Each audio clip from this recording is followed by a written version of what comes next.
Hi everyone, this is Jim and welcome back to my YouTube channel. At ito na nga, meron tayong special vlog tonight. Puro exposés tayo tonight, guys.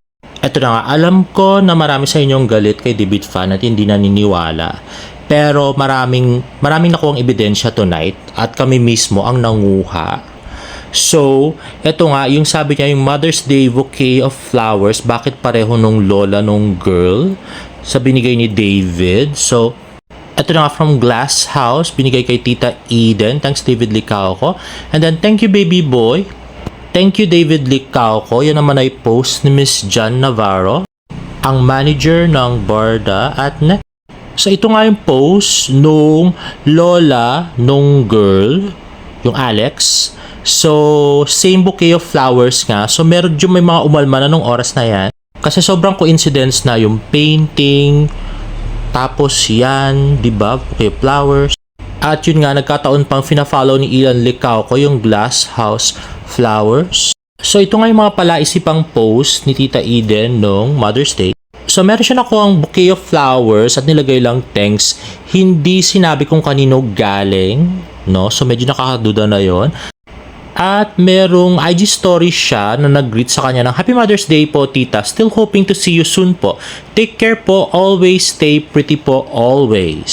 So from the tone of that, parang girl yung nag-type. So sino yung girl na mamimit si Tita Eden soon, di ba? Ayun na, medyo nagduda na kami. Pero mas nagduda kami nung nakita namin tong post na to nung lola sa IG. So, ito nga yung same bouquet of flowers na hawak nung lola nung girl. At grabe, pamatay yung captions. Eto, to my secret friend, thank you for the food, tapa, and pasta, and bouquet of beautiful flowers. Ayun na, Glass House. Halos ka pareho nga nung kay Miss Jan at saka nung kay Tita Eden. At posted to no May 12. At ano nakikita nyo? Sobra Cafe Tapa. Boom! Grabe, that dropped the bomb on us. Natotoo nga ito. And even the pasta was from Sobra Cafe. Katulad din yan nung binigay niya kay Miss Jan Navarro noon ding May 12. So bago pa namin nakita yung Sobra Tapa at saka yung pasta, ay tinanong ko na yung friend namin na medyo expert sa mga ganitong bagay. At tinanong nga namin kung ano sa palagay mo yung status nga ni David at saka ni Alex given the facts. So sabi niya, same nga daw nung pattern nung kay Kisen at saka kay David dati na fina-follow. Kaya lang daw, dito daw parang mas seryoso si David. Kasi agad-agad daw, finalo lahat nung friends at saka yung halos yung buong mag-anak niya. Unlike daw kay Kisen noon, umabot pa yata ng 2 months bago niya finalo yung ibang kamag-anak.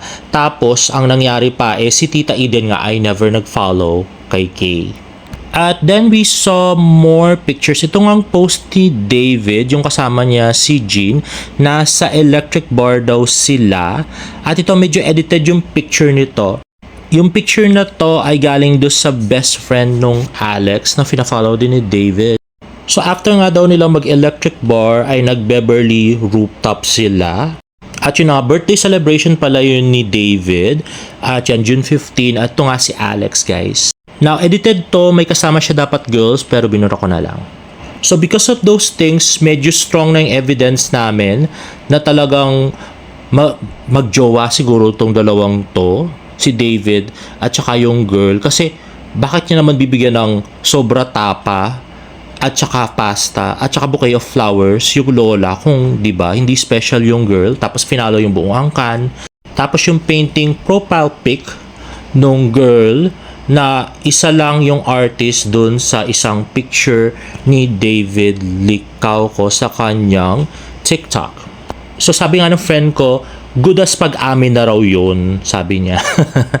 With regards to Tita Eden, kung bakit niya sinabing very inaccurate, syempre hindi na naman aaminin na sasabihin niya wari sa inyo na may jowa na yung iba yung anak niya, diba? Gusto nga natin si Barbie, diba? Naku, no? Syempre, that is still to protect David's career. Pero actually, mas malala itong second kong expose ngayon. Kasi itong second expose ay magpapatunay do sa first expose. So, ito na nga, no? So, ito ang real status ng Barda. So, yun nga, napagkwentuhan namin ng mga friends ko yung tungkol doon sa bouquet, at saka doon sa tapa, at saka lahat. So, biglang sinabi nila sa akin yung na-experience nila. This was first week of June yata nung nagpunta sila. So, nagpunta sila ng Rockwell, guys. Tapos, tinanong nila yung guard. So, kilala niyo po ba si David Licauco? Sabing ganon. Ay, oo, lagi siya dito, Tapos, tinanong nga yung pagja-jogging ni David. Ay, oo, halos araw-araw jogging siya dito sa Rockwell. May kasama po ba? Kasama po ba si Barbie, ganon? Ay, hindi man, mag-isa lang si David, nagja-jogging halos araw-araw, sabing ganon. O, di ba?